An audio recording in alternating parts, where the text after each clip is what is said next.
राजेश गुप्ता आप सभी लोगों का अपने YouTube channel maths with Rajesh में स्वागत करता हूं। आज मेरी ये ज्योमेट्री की 5वीं क्लास है। इसके पहले की क्लास में मैंने एरर लाइन के बारे में बताया था। आज की क्लास में हम ट्राइंगल में जो एंगल्स होते हैं उनके बीच में कुछ रिलेशन होते हैं, उन रिलेशन के बारे में पढ़ेंगे, क्योंकि उनसे हमारे एग्जाम में डायरेक्ट क्वेश्चन पूछे जाते हैं। तो ये बहुत ही इंपॉर्टेंट है आज की क्लास। ऐसे बहुत छोटे छोटे कॉन्सेप्ट हैं लेकिन काफी इंपॉर्टेंट है, इसलिए आप पूरी क्लास को ध्यान से देखिए। देखो दोस्तों, आज की क्लास में हम ये पढ़ेंगे कि देखो एक त्रिभुज दे रखा है ABC और O उसका ऑर्थो सेंटर है और S उसका सर्कम सेंटर है। तो देखो हम उसको O को ऑर्थो सेंटर क्यों मानेंगे, क्योंकि हमने A से BC पर एक लंब ड्रॉ किया AD और हमें पता है कि ऑर्थो सेंटर जो होगा ये लंब के जहां यहाँ पे ये परपेंडिकुलर एक दूसरे को इंटरसेक्ट करेंगे वही ऑर्थो सेंटर होगा, यानी कि इसी पे कहीं ना कहीं होगा। तो हमने O को मान लिया है। फिर हमने क्या माना है, हमने ये माना है कि S इसका परिकेंद्र है। ठीक है, परिकेंद्र कैसे निकालते हैं मैंने बताया था कि साइड के परपेंडिकुलर बाइसेक्टर एक दूसरे पर जहां इंटरसेक्ट करते हैं परिकेंद्र कहलाता है। अब अगर हमने S को A से मिला दें तो ये जो एंगल बनेगा SAC ये किसके बराबर होगा, ये एंगल BAD के बराबर होगा। इस पे डायरेक्ट क्वेश्चन पूछे जाते हैं, इसलिए इसको समझना बहुत जरूरी है। यानी कि हमें क्या प्रूव करना है, हमें निकालना है कि B = थीटा क्या होता है। देखो बहुत ही आसान है, बहुत आसानी से कर सकते हो। देखो कैसे करेंगे, हमें ये पता है कि अगर S परिकेंद्र सर्कम सेंटर है तो इससे सारे वर्टिसेस की दूरी समान होगी। इसको अगर हम यहां से मिला दें, देखो ऐसे करके, तो ये बराबर कहलाएगा, बराबर हो गए, क्योंकि ये सारी क्या कहलाती हैं, ये सब क्या होंगी, ये इसकी रेडियस होंगी। एक हम सर्कल ड्रॉ करेंगे तो रेडियस बन जाएंगी सारी। अब अगर आप ध्यान से देखो इस वाले त्रिभुज को SBC में देखो तो ये दोनों भुजाएं आपस में बराबर हैं, तो इन दोनों के सामने के एंगल भी बराबर होंगे। इसको हम A एंगल मान लेते हैं, तो देखो इसके सामने का एंगल ये, इसके सामने का एंगल ये से बराबर आ जाएगा। अब देखो अगर हमने इसको B मान रखा है, इस वाले साइड को हमने क्या माना है, पहले से मैंने इसको B एंगल मान लिया है। तो देखो अगर इसके सामने की भुजाएं ये दोनों भी आपस में बराबर होंगी, क्योंकि ये भी रेडियस है, ये भी रेडियस है, तो इसके सामने का कोण कितना है D, तो इसके सामने कोण कितना होगा B कहलाएगा। ऐसे ही अगर देखो हम इसको मान लेते हैं C, तो देखो ये दोनों आपस में बराबर है। देखो इसके सामने का कोण अगर C है तो इसके सामने कोण ये पूरा कितना हो जाएगा, ये C हो जाएगा।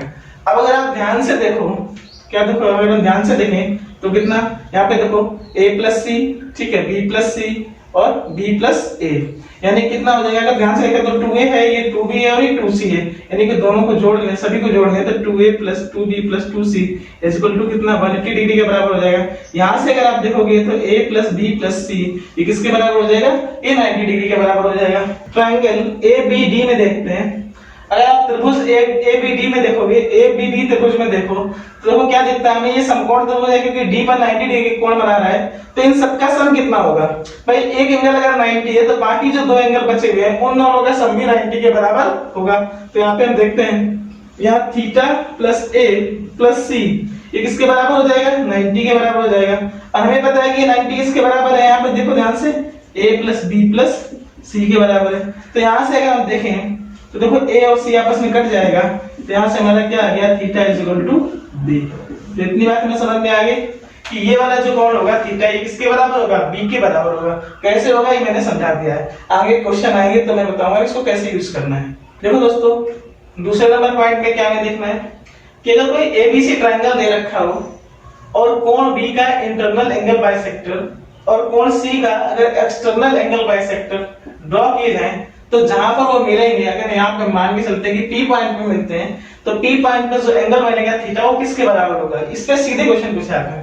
तो देखो थीटा यहाँ पे मैंने क्या लिखा हुआ है, ये A/2 के बराबर होता है, यानी जो एंगल यहाँ पर होगा उसका हाफ यहाँ पर बनता है। ये आपको पता करना। देखो बहुत ही आसान क्वेश्चन है। देखो कैसे, हमें पता है कि ये इसका एंगल बाइसेक्टर है, यानी देखो यहाँ पे मैंने लिखा भी है कि BP क्या है, एंगल बाइसेक्टर ऑफ B, यानी कोण B का एंगल बाइसेक्टर BP है, और CP क्या है, देखो ये एंगल बाइसेक्टर ऑफ ACM, यानी कोण C का एक्सटर्नल एंगल बाइसेक्टर। ठीक है, अब देखो हम क्या देखते हैं, अगर ये पूरा कोण B है और ये एंगल बाइसेक्टर है तो कितना बनेगा, देखो B/2 बनेगा, है ना।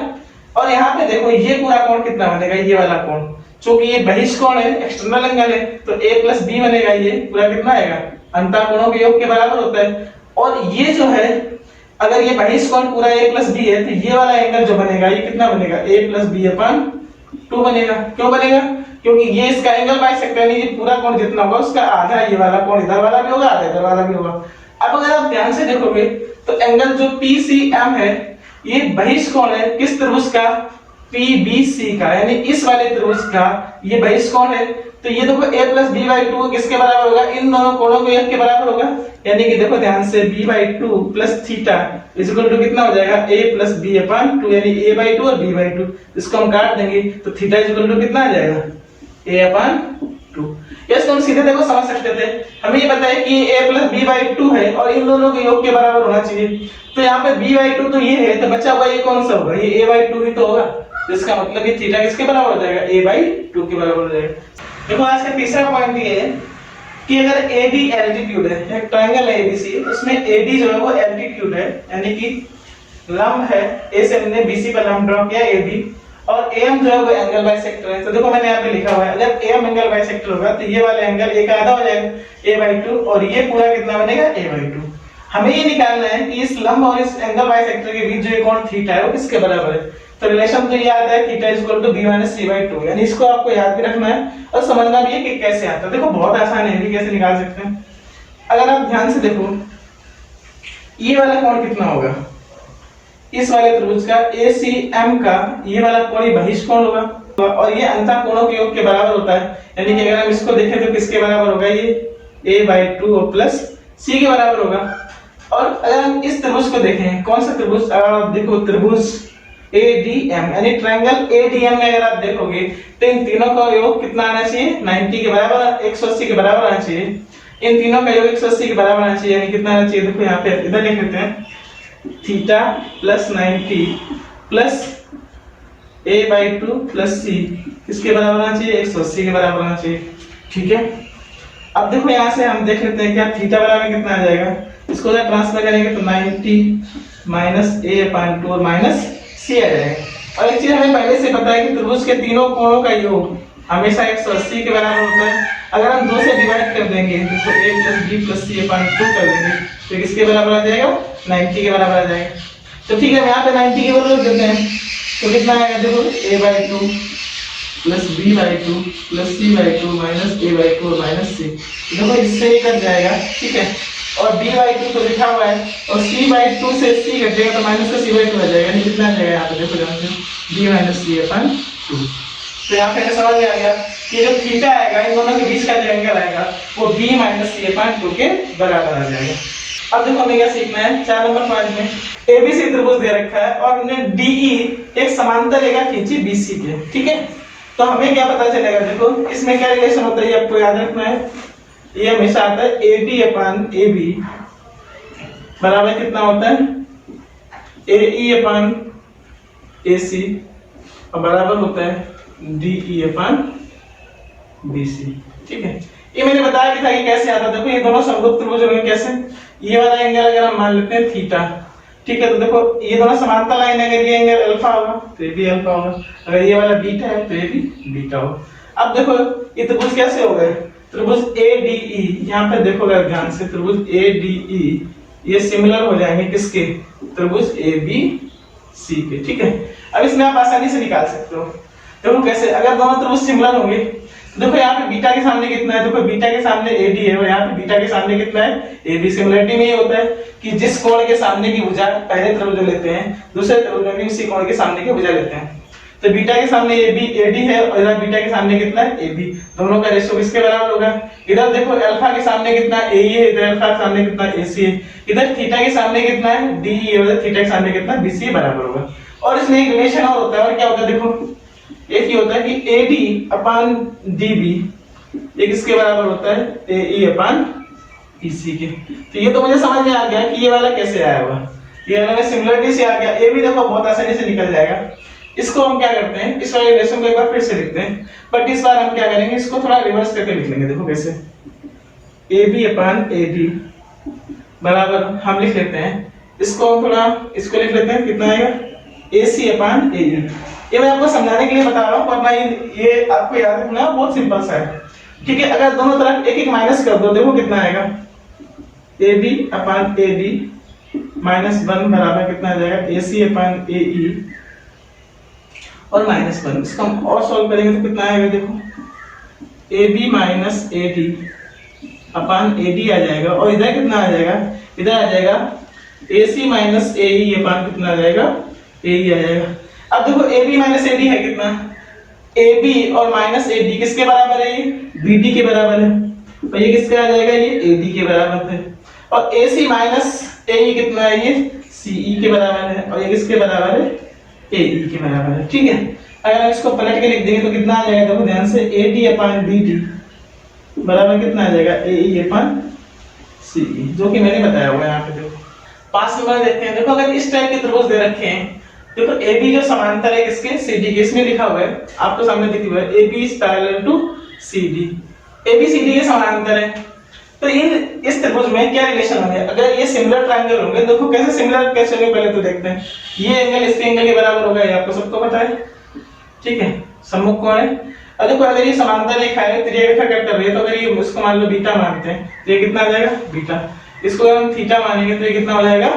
थीटा। अब देखो तीनों अगर कोण बराबर है तो त्रिभुज कैसा कहलाएगा? समरूप त्रिभुज कहलाएगा। अब समरूप त्रिभुज कहलाएगा तो इसमें देखो इसके रिलेशन भी देख लेते हैं।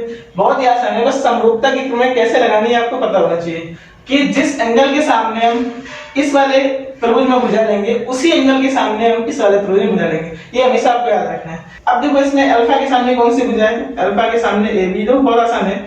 इसमें अल्फा के सामने कौन सी भुजा है? सी डी है। इसमें बीटा के सामने कौन सी भुजा है? ए एम दे रखी है। इस वाले में बीटा के सामने कौन सी भुजा दे रखी है? टी एम दे रखी है। इसमें थीटा के सामने कौन सी भुजा दे रखी है? बी एम दे रखी है। और इसमें थीटा के सामने कौन सी भुजा दे रखी है? सी एम दे रखी है। तो ये इसमें रिलेशन निकल के आए। अगर इस टाइप के ट्रायंगल आपको बनता हुआ दिख रहा है तो आप समझ जाइए दोनों ही ट्रायंगल सिमिलर होंगे और इसलिए रिलेशन होगा। अब देखो सिमिलरिटी से जो समकोण त्रिभुज होता है, जो राइट एंगल ट्रायंगल होता है, उसमें बहुत सारे रिलेशन निकल के आते हैं और वो सारे रिलेशन एग्जाम में डायरेक्टली पूछे जाते हैं। कहीं कहीं पे एग्जाम, कहीं कहीं पे कुछ क्वेश्चन में उनको हमें यूज भी करना होगा और कहीं कहीं पे डायरेक्टली पूछते हैं, तो उनको हम सीख लेते हैं। ए बी से एक समकोण त्रिभुज दे रखा है जो कि कोण बी पर समकोण है और बी से हमने कर्ण AC पर एक परपेंडिकुलर ड्रॉ किया है, एक लंब खींचे हुए BD। ठीक है, तो हमें इसमें कई सारे रिलेशन बन के आते हैं। देखो मैं बता देता हूं क्या क्या होते हैं, फिर कैसे आते हैं बताऊंगा। इतने सारे रिलेशन होते हैं जो यहाँ से निकल के आते हैं और ये बहुत आसानी से निकल के आ जाएंगे। ये सारी चीजें आपको याद होनी चाहिए क्योंकि एग्जाम में हमें डायरेक्ट यूज करना है। और ये कैसे आता है, बाई चांस अगर आप बोलते हैं तो आपको पता भी होना चाहिए कि कैसे आता है। तो देखो अगर हम देखते हैं, ये एक समकोण त्रिभुज है, ABC एक समकोण त्रिभुज है। अगर इसको हम थीटा मानते हैं, ठीक है, इसको हम थीटा मान लेते हैं, इसको आप मान लो अल्फा। ठीक है, ऐसे मान लेते हैं। यहाँ पे देखो एक कोण अगर 90 है तो अल्फा प्लस थीटा किसके बराबर होंगे? हमें पता है अल्फा प्लस थीटा किसके बराबर होगा? ये 90 के बराबर होगा।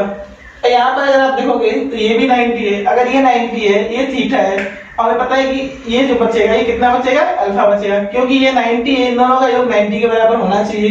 एक थीटा है तो दूसरा कौन सा आ जाएगा? यहाँ पे अल्फा आ जाएगा। यहाँ पर देखो अगर एक अल्फा है, ये 90 है, तो ये कौन सा बचेगा? यहाँ पे थीटा। ठीक है, अब देखो अगर ध्यान से अगर आप देखोगे तो त्रिभुज कौन कौन से, देखो कितने त्रिभुज सिमिलर बन गए। इस वाले त्रिभुज में देखो अल्फा 90 थीटा, अल्फा 90 थीटा और ये 90 थीटा और अल्फा, यानी तीनों त्रिभुज सिमिलर हैं। कैसे कैसे देखो, त्रिभुज कौन कौन से हम देखते हैं? ABD, ये सिमिलर होगा किसके? ABD किसके सिमिलर होगा? त्रिभुज BCD के। और ये किसके सिमिलर होगा? AC और B के। ठीक है, हमने वो कैसे लिखा हुआ है? हमने अल्फा थीटा 90 लिखा। देखो इसमें अल्फा थीटा 90 यानी ABD, इसमें अल्फा थीटा 90 यानी BCD और इसमें अल्फा थीटा 90 यानी कि ACB। ठीक है, अब ये तीन त्रिभुज जो है वो आपस में सिमिलर है। अब देखो फर्स्ट और सेकंड में हम देखते हैं कि ABD और BCD में देखो सारे रिलेशन लिख के, अल्फा के सामने कितना है? इसमें BD है। इस वाले में अल्फा के सामने कितना है? CD है। ठीक है, इधर देखो थीटा के सामने कितना है? AD है। और यहाँ पे थीटा के सामने कितना दे रखा है? BD दे रखा है। और अगर ध्यान से देखो तो यहाँ पे 90 के सामने कितना दे रखा है? AB दे रखा है। यहाँ पे 90 के सामने कितना दे रखा है? BC दे रखा है। ठीक है, अब देखो हम इसमें देख लेते हैं। अगर हम इन दोनों को ले लें, देखो फर्स्ट और सेकंड में, देखो यहाँ से कितना आएगा? यहाँ से आ जाएगा BD square is equal to कितना आएगा? AD into CD। ठीक है, ये बात हमें समझ में आ गई।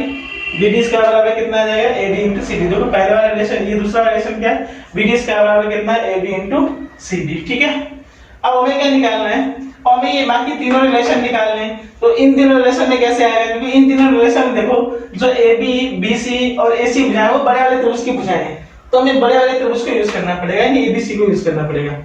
ठीक है, तो हम पहले किसको लेते हैं? पहले हम इसको लेते हैं, ट्रायंगल ABD ठीक है, ये सिमिलर होगा, देखो ए बी डी सिमिलर होगा किसके, ट्रायंगल ए सी बी के। ठीक है, अब इसमें देख लेते हैं, इसमें देखो अल्फा के सामने कितना है, अल्फा के सामने बी डी।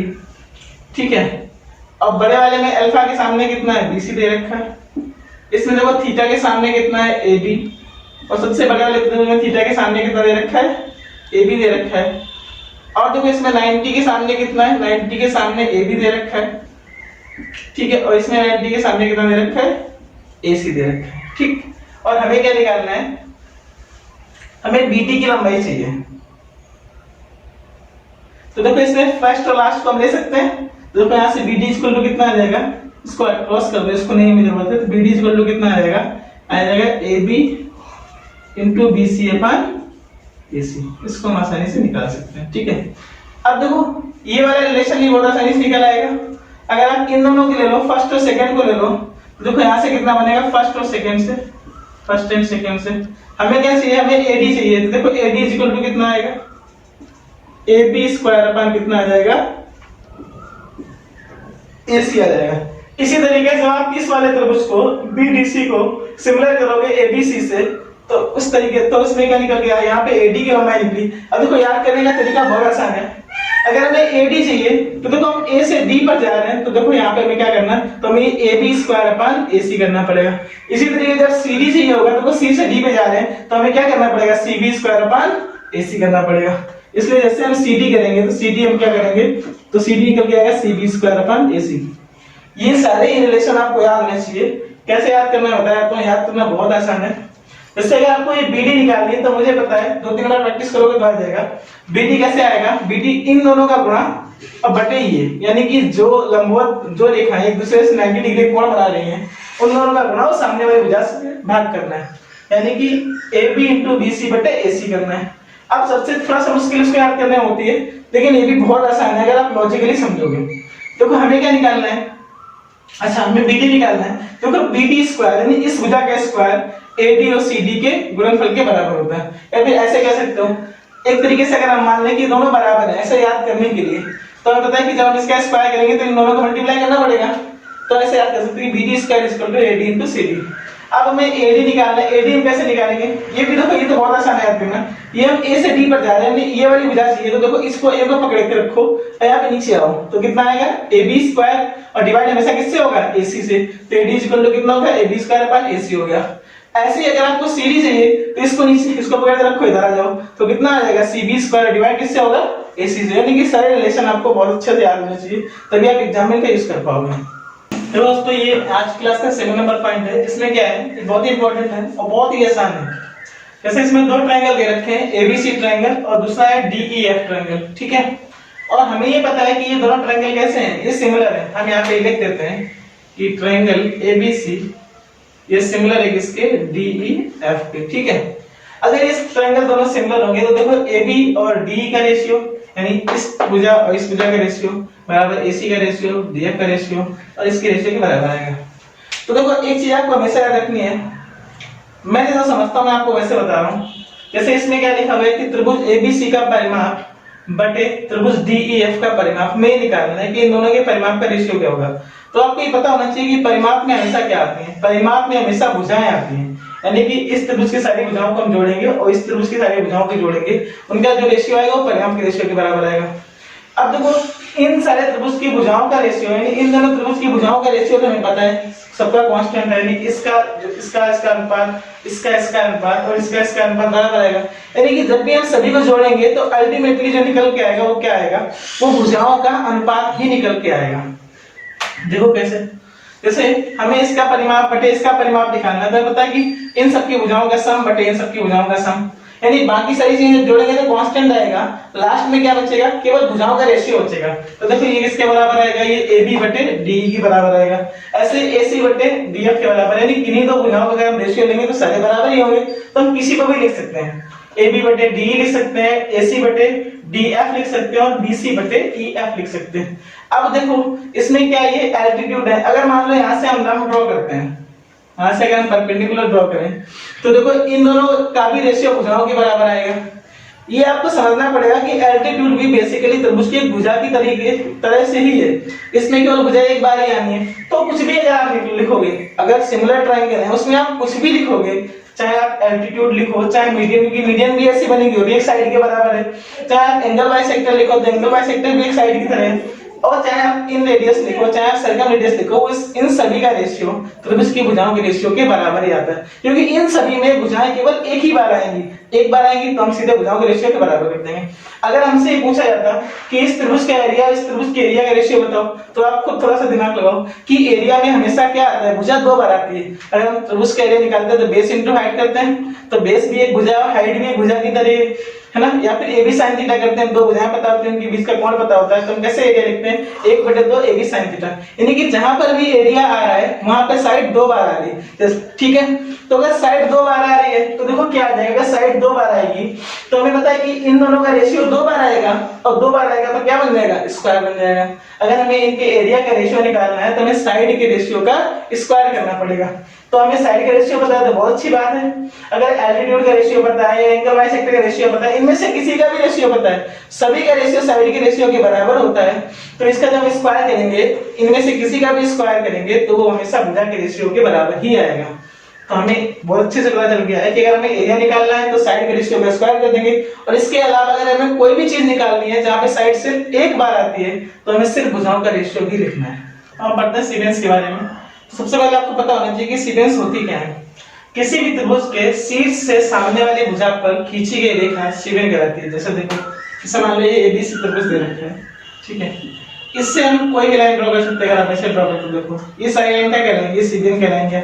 यहाँ से भी आप ड्रॉ कर सकते हो, कितनी भी लाइन आप ड्रॉ करते हो ये सब क्या सीक्वेंस कहलाएंगे। आप यहाँ से भी ड्रॉ कर सकते हो, देखो ऐसे करके, ये सारी सीक्वेंस है, ठीक है। यानी त्रिभुज के किसी भी शीर्ष से सामने वाली भुजा पर खींची गई रेखा सीक्वेंस कहलाती है। अब देखो ये सीक्वेंस ऐसे बहुत सारी अनंत सीक्वेंस बनेगी अगर आप बनाओगे। हम जनरली उन सीक्वेंस की स्टडी करते हैं जो ये तीनों वर्टिसेस से ड्रॉ की जाए और वो एक ही पॉइंट पे इंटरसेक्ट करें। जैसे आपने देखो एल्टीट्यूड्स के बारे में आपने पढ़ा होगा, एल्टीट्यूड्स भी अगर तीनों वर्टिसेस से ड्रॉ की जाए एक ही पॉइंट पे इंटरसेक्ट करते हैं। ऐसे मीडियंस होती हैं, ठीक है, और ऐसे क्या होते हैं, एंगल बाइसेक्टर होते हैं। तो हम केवल इन्हीं को पढ़ते हैं क्योंकि इन्हीं को पढ़ना थोड़ा आसान है, बाकी चीजें थोड़ी कॉम्प्लिकेटेड हो जाती है, वो अपने सिलेबस में नहीं है। तो हमारे सिलेबस में केवल वो सीक्वेंस है जिन सबका इंटरसेक्शन पॉइंट कॉमन होता है। देखो जैसे हमने अभी सीक्वेंस बताया, तो सीक्वेंस में एक प्रकार क्या होता है, मीडियंस का होता है। मीडियंस भी एक तरह के सीक्वेंस ही हैं। तो हमने तीन मीडियन ड्रॉ किए हैं, AM1, BM2 और CM3, ठीक है। हमें यहाँ पे क्या निकालना है, हमें यहाँ पे निकालना है कि ट्रायंगल AGB का एरिया अपॉन ट्रायंगल AGC का एरिया। देखो कैसे निकाल सकते हैं। अब आप थोड़ा समझने की कोशिश करो, बोर्ड पे ध्यान दो कि यहाँ पे देखो ये M1 जो है ये मिड पॉइंट है BC का, ठीक है।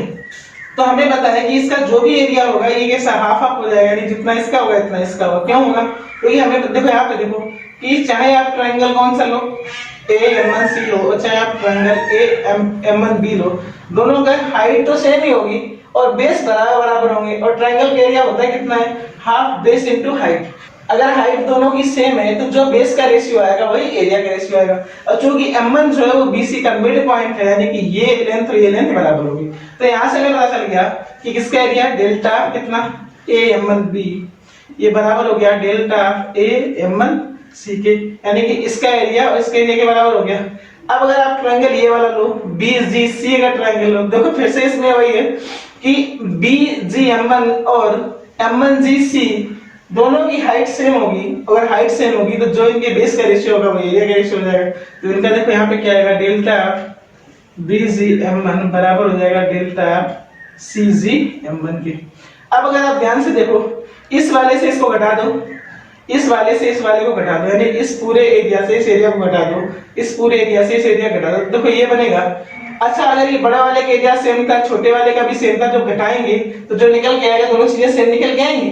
तो यानी कि क्या हो गया, यहाँ से अगर आप ध्यान से देखोगे डेल्टा ऑफ BGA और बराबर कितना हो जाएगा, डेल्टा ऑफ CGA, ठीक है, इतना हो जाएगा। ये बराबर इसलिए हो रहा है क्योंकि यहाँ पे बेस का रेशियो कितना आ रहा है, 1 और 1, यानी कि जो रेशियो बेस का आएगा वही इनके एरिया का रेशियो आएगा। भाई यहाँ पर ये इसलिए बराबर हुआ था क्योंकि इनके बेस का रेशियो कितना था, 1 × 1 था। अगर मान लो बेस का रेशियो A × B होता तो यहाँ पे हमें इसका रेशियो क्या निकलता है, इसका भी रेशियो A/B निकलता है, इसका भी रेशियो A/B निकलता है, और इसका भी रेशियो कितना निकलता है, A/B। देखो इसमें आपको कंफ्यूजन हो सकता है कि ऐसा क्यों आया है। तो अगर आप ध्यान से देखोगे, अगर मान लो 1/2 दे रखा है कहीं पे, ठीक है, और दूसरी जगह पे वही रेशियो दे रखा है 2/4 दे रखा है, तो अगर मान लो इसका रेशियो 2/4 था, यानी कि A/B अल्टीमेटली तो 1/2 ये भी है, ये 2/4 लिखा हुआ है, ये कितना लिखा हुआ है, 1/2 लिखा हुआ है, और हमने इससे इसको घटाया है। तो देखो आप घटाने के बाद क्या रेशियो आएगा, अगर आप अंश से अंश को घटाओगे, हर से हर को घटाओगे तो कितना आएगा, 2 से 1 जाएगा और 4 से 2 जाएगा, जो कितना फिर से 1/2 आ गया। यानी कि इन दोनों से अगर इस रेशियो से इस रेशियो घटाएंगे तो जो निकलने वाला रेशियो है फिर से किसके बराबर आ जाएगा, उसी रेशियो के बराबर आ जाएगा। तो चाहे हमें इस त्रिभुज का निकालना पड़े AM1B का और रेशियो निकालना पड़े AM1C का, तो भी A/B के बराबर आएगा। GM1B का रेशियो GM1C का रेशियो भी A/B के बराबर आएगा, और AGB का रेशियो और AGC का रेशियो भी A/B के बराबर आएगा। ये बात आपको हमेशा याद होनी चाहिए। तो दोस्तों ये 3 पॉइंट हमें और याद करने हैं, मतलब ये हमें याद रखने हैं, और ये बहुत ही आसान है, इसको मैं बता नहीं रहा हूँ। इसको प्रूफ करना भी चाहिए, आप अपने मन से करिएगा, नहीं आता तो बताइए, फिर मैं बता दूंगा। देखो याद करने के लिए मैं बता देता हूँ, क्योंकि सारी चीजें अगर मैं सब प्रूफ करके बताऊंगा तो बहुत टाइम लग जाएगा, और ये कोई बहुत टफ नहीं, बहुत इजी है, आप खुद से चाहोगे तो कर सकते हो। जैसे यहाँ पे देखो, अगर ADBECF जो मीडियंस हैं, ठीक है, तो यहाँ पे क्या दे रखा है, देखो BD/CB, और क्या दे रखा है, CE/AE, और दे रखा है AF/BF दे रखा है। तो देखो अगर हमें ये चीजें ये निकालना है, इसमें देखो 1 के बराबर होता है। कैसे होता है, आप मीडियंस मान के करो, आप ये मान के चलो कि मीडियंस हैं, सबकी रिलेशन सही होता है, लेकिन आप मीडियंस मान के चलोगे तो बहुत आसानी से प्रूव हो जाएगा। देखो बहुत आसानी से याद हो जाएगा। कैसे, हमें पता है अगर ये मीडियन होगी तो देखो BD और CD बराबर ही तो होंगे। अगर D मीडियन होगी तो ये दोनों कैसे होंगे, बराबर होंगे, और अगर बराबर होंगे तो देखो BD/CD करेंगे 1 आएगा, CE/EA करेंगे तो 1 आएगा, यहाँ पर भी 1 आएगा, मल्टीप्लाई करेंगे कितना आ जाएगा, 1 आ जाएगा। तो देखो ये हमें याद हो जाएगा। ऐसे देखो यहाँ पर देखो OD/AD, अब हमें पता है कि इनका रेशियो कितना 2 और 1 का होता है, ठीक है, और हमें क्या चाहिए OD/AD, तो OD 1 है और AD कितना 3 हो जाएगा। तो यहाँ पे कितना बनेगा 1/3, ऐसे 1/3 प्लस 1/3 कितना आ जाएगा, 3/3, यानी कितना आ जाएगा, 1 आ जाएगा।